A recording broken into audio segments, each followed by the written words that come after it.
things that we can do to not sweat the small stuff. And for one point is that one part of the value of the letter is to gear your thinking toward gratitude. Writing the letter, even if it isn't sent, we'll just do that. The purpose of your letter is very simple, to express love and gratitude. Don't worry if you're awkward at writing letters. This isn't a contest from the head, but a gift from the heart. If you can't think of much to say, start with the short little notes like, Dear Jasmine, I woke up this morning thinking of how lucky I am to have people like you in my life. Thank you so much for being my friend.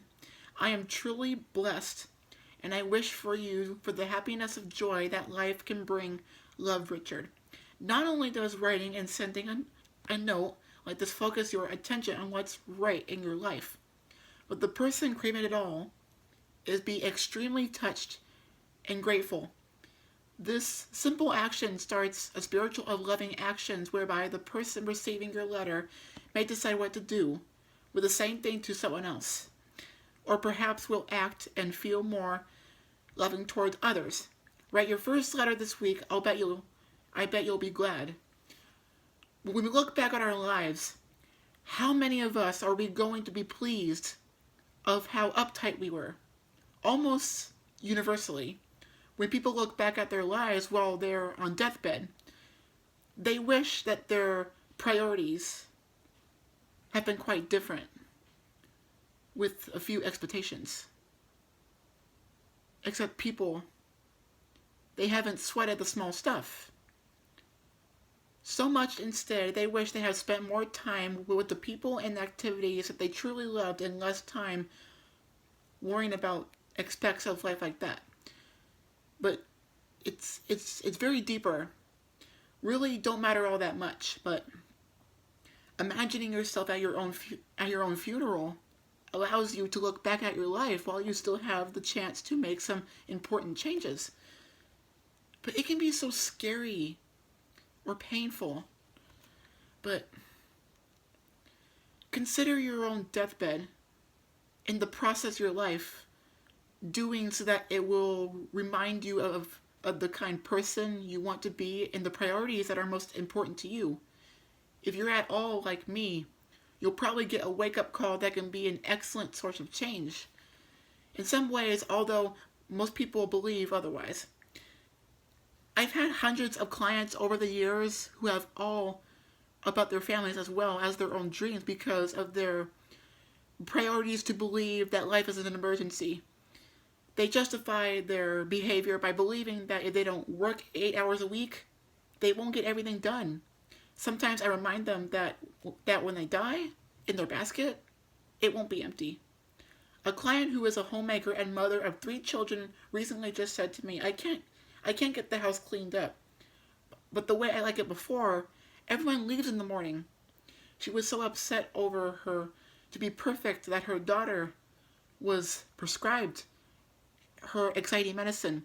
She was acting that there was a gun pointed at her head, demanding that every dish can be put away and every towel. But she needs to be doing more of her dishes. Whether you are struggling to solve a problem, your back burner is always available to help you. It puts quieter and softener and sometimes most intelligent source of thinking to work on us on issues that we have no answer for. But the back burner is not a prescription for other words.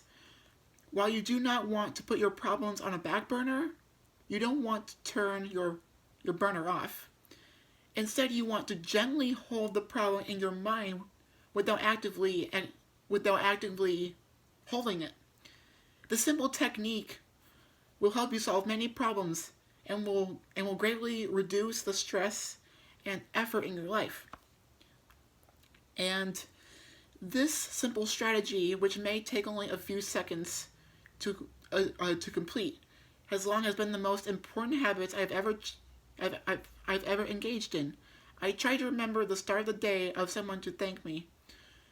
Gratitude and inner peace hand in hand. The most grateful I feel for the gift of my life, the more peaceful I feel.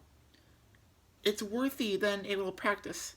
If you're anything like me, you probably have many people in your life to feel grateful for: friends, family members, people from your past, the teachers, or the people from work, someone who gave you a heartbreak, as well as countless others.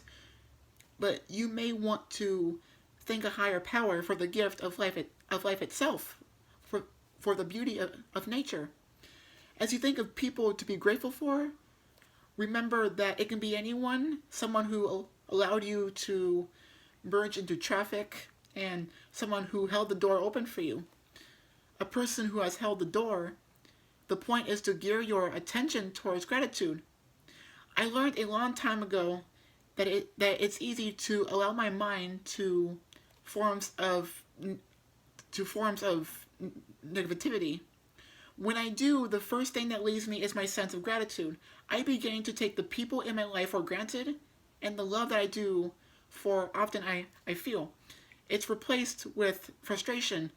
What this exercise reminds me to do is to focus on the good in my life. And as I think of one person to feel gratitude for, the image of the other person pops into my head, then another and another.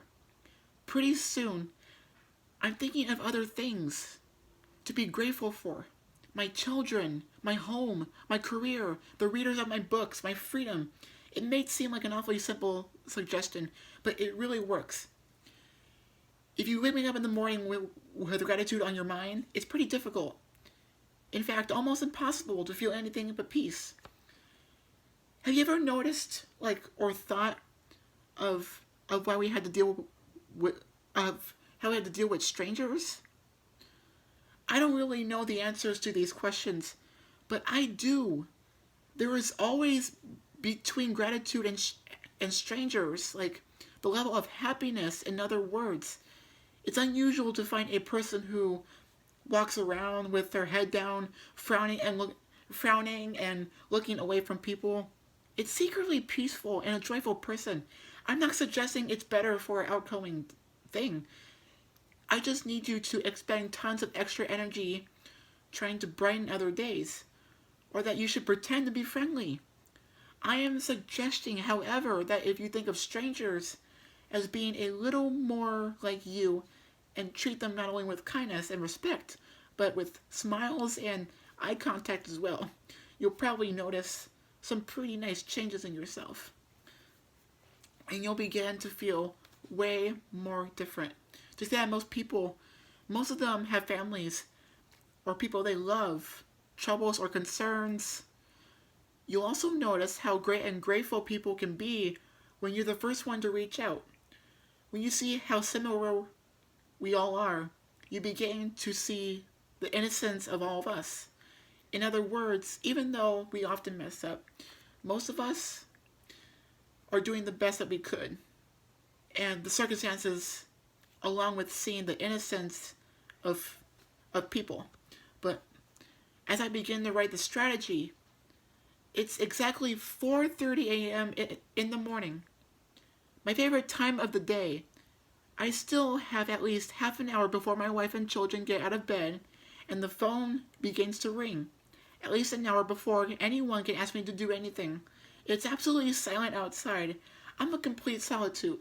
There is something special and peaceful about being alone and having some time to reflect. I've been working in the stress management field for well over a decade. In that time, I've met someone extremely stressful. I can't think of a single person who I would consider to be peaceful who doesn't carve out at least a little quiet, whether it's 10 minutes of meditation, doing yoga, spending a little more time in nature, locking the bathroom door, taking a 10-minute bath, quiet time to yourself, or spending time alone. But it's confusion to help you much part of the day. Personally, when I set aside for my quiet time for myself, sometimes I need a break. It makes the rest of my day seem manageable. But when I don't, I really notice the difference. There's a little thing that I do. I've shared with many friends, like many people. I drive to my office on a daily basis. On my way from work, as I get close to my driveway, I pull up my car and stop. And there is a nice spot where I can spend a minute or two looking at the view or closing my eyes and breathing slowly. It slows me down and it helps me feel centered and grateful. I've shared this I've shared this strategy with dozens of people who used to complain about having no time for quiet time. They would spend into their driveways with the radio blasting in their ears, and with a simple shift, in their actions, they enter their homes and not feeling much more relaxed. I've learned this technique almost 20 years ago. It has proven to be extremely successful for releasing feelings of irritation over other people. Think of someone who truly irritates you, who makes you feel angry. Now close your eyes and try to imagine this person as a tiny infant. See their little tiny futures and their innocent little eyes. And now that they're kids, can't help but mistakes, and each one of us can see. Roll forward the clock over 100 years. The same person is a very old person who is about to die. Look at their own worn eyes and stop their smile, which suggests a bit of wisdom and omission of mistakes made. Know that each of us will be 100 years old, alive or dead, before too many decades go by. So, if you ever feel like doing exercise or relaxing, you should never sweat the small stuff. Don't sweat the small stuff. So if you want to do some relaxation or yoga, you can do it at your school, or just do any exercise at home. It's way more better if you do taking deep breaths or just holding your breath for a few seconds, and they'll help you. And thank you so much for watching, and I'll see you in the next video.